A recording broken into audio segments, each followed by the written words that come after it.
आज चलते हैं पवन। पवन किसको बोलेंगे, पवन है क्या, ठीक है।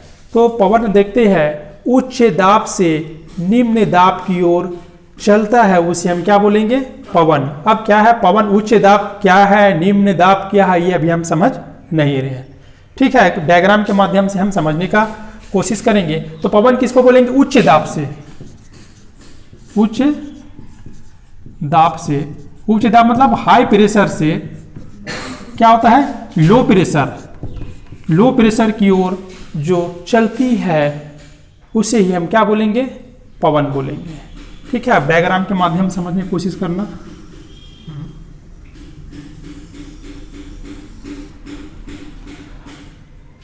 पवन को हम 3 भाग में बांटते हैं। कितना भाग में बांट दिए, 3 भाग में बांट देते हैं।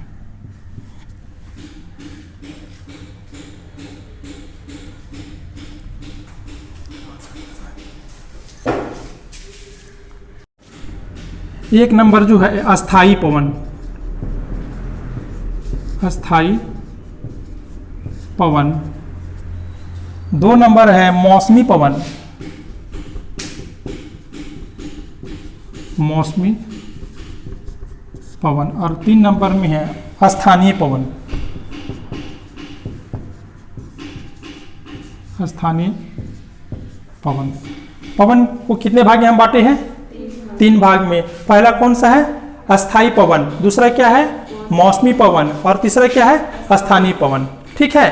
तो देखो, तो स्थानीय पवन किसको बोलेंगे, वैसा पवन जो निश्चित दिशा में चलता है, सालों भर इसका डायरेक्शन क्या है, एक ही होगा, यहाँ पर कोई बदलाहट इसका नहीं होगा, जो एक डायरेक्शन में चल रहा है वो चल रहा है, इसमें कोई परिवर्तन नहीं होगा। मौसमी पवन किसको बोलेंगे, मौसम के अनुसार क्या होता है, बदलते रहता है, ठीक है। और स्थानीय पवन किसको बोलेंगे, वैसा पवन जो किसी निश्चित स्थान पर चलता है, उसका स्थान क्या है, फिक्स है, वैसे को हम क्या बोलेंगे, स्थानीय पवन बोलेंगे। अब पवन किसे बोलेंगे, पवन उच्च दाब से निम्न दाब की ओर चलती है, उसे हम क्या बोलेंगे, पवन बोलेंगे। अब उच्च दाब है क्या, निम्न दाब है क्या, अब हम इसको हम चर्चा करते हैं। ये देखो, तो हमारा ग्लोब है और यहां पर देखना क्या लिखे, देखो तो 0 डिग्री लिखे हैं। 0 डिग्री का मतलब कौन सा रेखा, विषुवत रेखा या भूमध्य रेखा, विषुवत रेखा या क्या बोलेंगे इसको, भूमध्य रेखा। कोई दिक्कत, यहां पर क्या होता है समझना, यहां पर क्या होता है, सूरज का प्रकाश लंबवत रूप से पड़ता है। कहां पर, विषुवत रेखा में सूरज का प्रकाश क्या हुआ, लंबवत रूप से पड़ता है। तो बताओ, यहां पर सूरज का प्रकाश लंबवत रूप से पड़ेगा तो इन क्षेत्रों में क्या होगा, गर्म होगा कि ठंडा होगा, जरा बताओ। गर्मी होगा, तो गर्मी होगा तो क्या होगा, पवन क्या हो जाएगा, गर्म हो जाएगा। गर्म होने के बाद क्या हो जाता है, वो पवन हल्का होकर क्या होगा, ऊपर चला जाएगा, ऊपर जाएगा ना। जैसे हम लोग देखते खाना बनाते हैं ना, तो ईंधन जो हम लोग चढ़ाते हैं तो पानी क्या हो जाता है, गर्म हो जाता है। तो पानी कैसे गर्म हुआ, हीट से गर्म हुआ, ताप से पानी गर्म हुआ, और गर्म होने के बाद वह पानी क्या हो जाता है, भाप बन के ऊपर चला जाता है, ऊपर जाता है कि नहीं जाता है। तो पहले जितना वो डेक्ची में जो उस बर्तन में जो पानी था, पानी की मात्रा बढ़ा कि घटा, घट गया पानी, कैसे घटा, तापमान से पानी क्या हो गया, भाप बन के ऊपर चल गया, पानी की मात्रा क्या हो जाता है, घट जाता है। तो लो हुआ का हाई हुआ, लो हुआ ना, पानी कम हो गया ना, तो पानी लो हो गया, निम्न हो गया। तो उसी प्रकार यहां पर सूरज का प्रकाश विषुवत रेखा में क्या हो जाता है, पानी क्या हो जाता है, पानी क्या हो गया, यहां पर इन क्षेत्रों में टेम्परेचर क्या हो गया, अधिक हो गया। जब टेम्परेचर अधिक होगा तो क्या होगा, गर्म हो गया, गर्म होने के बाद वो पवन क्या हो गया, हल्का हो गया, हल्का होने के बाद क्या हो गया, ऊपर चला जाएगा। यह तो क्लियर है। इसलिए इन क्षेत्रों में क्या बना, एलपी का क्षेत्र बना, लो प्रेशर का क्षेत्र बन गया। कोई दिक्कत, इसको क्या बोलेंगे, निम्न दाब का क्षेत्र बन गया।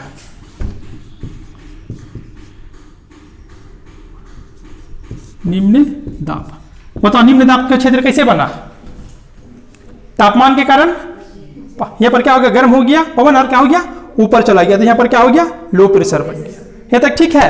अब जो पवन जो ऊपर जा रहा है, ऊपर जा रहा है कि नहीं जा रहा है, देखो तो। अब ऊपर जाने के बाद फिर वो नीचे बैठने लगता है, तो यहां पर देखते हैं 0 डिग्री के बाद यहां पर क्या हो गया, 30 डिग्री, यहां पर आ गया और यहां पर आके उतर गया। देखो तो यहां पर क्या हो गया, हाई प्रेशर हो गया। कौन सा हो गया, हाई प्रेशर। तो इस क्षेत्र को एचपी का क्षेत्र बोलेंगे। कौन क्षेत्र बोलेंगे, एचपी मतलब उच्च दाब का क्षेत्र, उच्च दाब। क्लियर हुआ, कैसे लो प्रेशर कैसे हाई प्रेशर। 0 डिग्री में कौन सा प्रेशर, लो प्रेशर। 30 डिग्री में क्या हो गया, हाई प्रेशर। फिर हम 60 डिग्री में जाते हैं, 60 डिग्री में आएंगे, यहां पर क्या हो जाएगा, यहां पर लो प्रेशर हो गया। कौन सा हो गया, लो प्रेशर। एलपी का क्षेत्र बन गया, लो प्रेशर बन गया, निम्न दाब का क्षेत्र बन गया, दोनों गोलार्धों में। यहां पर भी एलपी का क्षेत्र बन गया।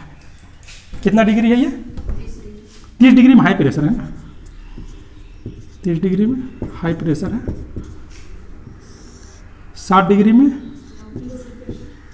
Low pressure. अब आते हैं यहां पर क्या है, 90 डिग्री। कौन सा बेल्ट होगा, हाई प्रेशर। यहां पर कौन सा हो जाएगा, 90 डिग्री मतलब हाई प्रेशर। ठीक है, तो हम ग्लोब में 3 तरह का देखे, 0 डिग्री, 30 डिग्री, 60 डिग्री और 90 डिग्री। 0 डिग्री में लो प्रेशर, 30 डिग्री में हाई प्रेशर, 60 डिग्री में लो प्रेशर और 90 डिग्री में हाई प्रेशर। पवन का डायरेक्शन क्या होगा, हाई प्रेशर से लो प्रेशर। तो पवन का जो डायरेक्शन होगा हाई प्रेशर से लो प्रेशर। तो यहां पर है 0 डिग्री से 30 डिग्री का भाग को हम देखते हैं यहां पर। अब हम देख रहे हैं अस्थाई पवन। ये अस्थाई पवन को हम फिर 3 भाग में बांट देते हैं।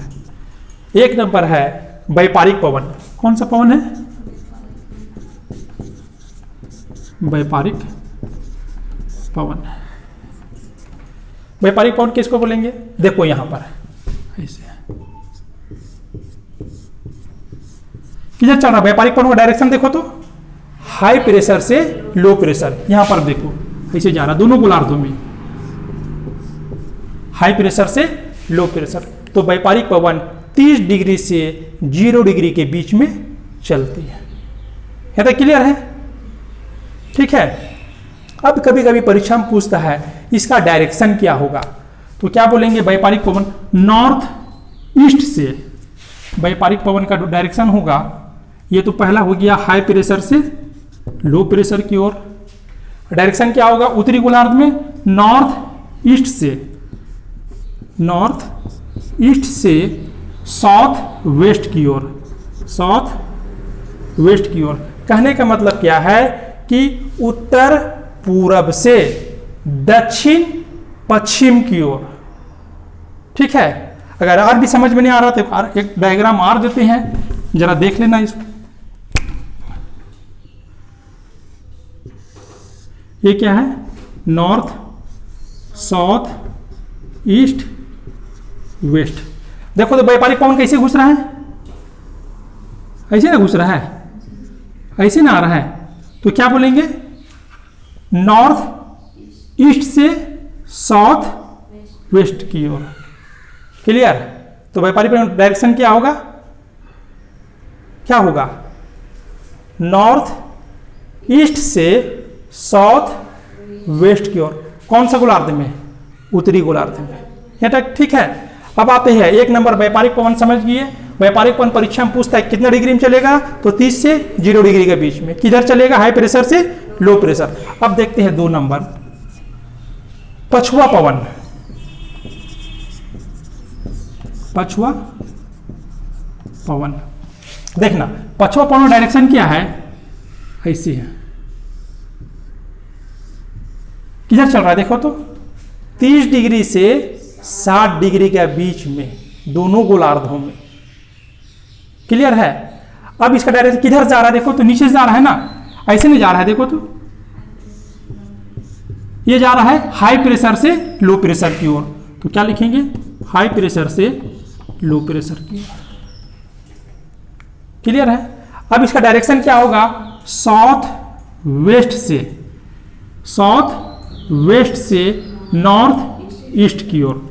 तो इसका डायरेक्शन होगा साउथ वेस्ट से नॉर्थ ईस्ट की ओर। ठीक है। अब कौन सा पवन बच रहा है? तीसरा पवन ध्रुवीय पवन। 3 नंबर में है ध्रुवीय पवन। ध्रुवीय पवन, ध्रुवीय पवन कहाँ होगा? यहां से देखो तो किधर से आ रहा है? हाई प्रेशर से लो प्रेशर? हाई प्रेशर से लो पर, उच्च दाब से निम्न दाब। तो ये बोलेंगे ध्रुवीय पवन है हाई प्रेशर से लो प्रेशर की ओर चल रहा है। कितना डिग्री में? 90 डिग्री से 60 डिग्री के बीच में, दोनों गोलार्धों में। इसका उत्तरी गोलार्ध में डायरेक्शन क्या होगा? देखो तो ऐसे ना आ रहा है, तो क्या बोलेंगे? नॉर्थ ईस्ट से साउथ वेस्ट। क्या बोलेंगे? नॉर्थ ईस्ट से साउथ वेस्ट की ओर, यानी दक्षिण पश्चिम की ओर। इस तरह हम पवन को कितना भाग में बांट दिए थे? 3 भाग में, अस्थाई पवन, मौसमी पवन और स्थानीय पवन। आज हम सिर्फ एक ही चर्चा किए हैं, वह है अस्थाई पवन। अस्थाई पवन को फिर हम 3 भाग में बांटे हैं, व्यापारिक पवन, पछुआ पवन और ध्रुवीय पवन। व्यापारिक पवन भी समझ गए, पछुआ पवन भी समझ गए और ध्रुवीय पवन भी समझ गए। आज 1 नंबर कंप्लीट हो गया। आप अगला वीडियो में मौसमी पवन देख लीजिएगा और अस्थाई पवन देख लीजिएगा। Thank you.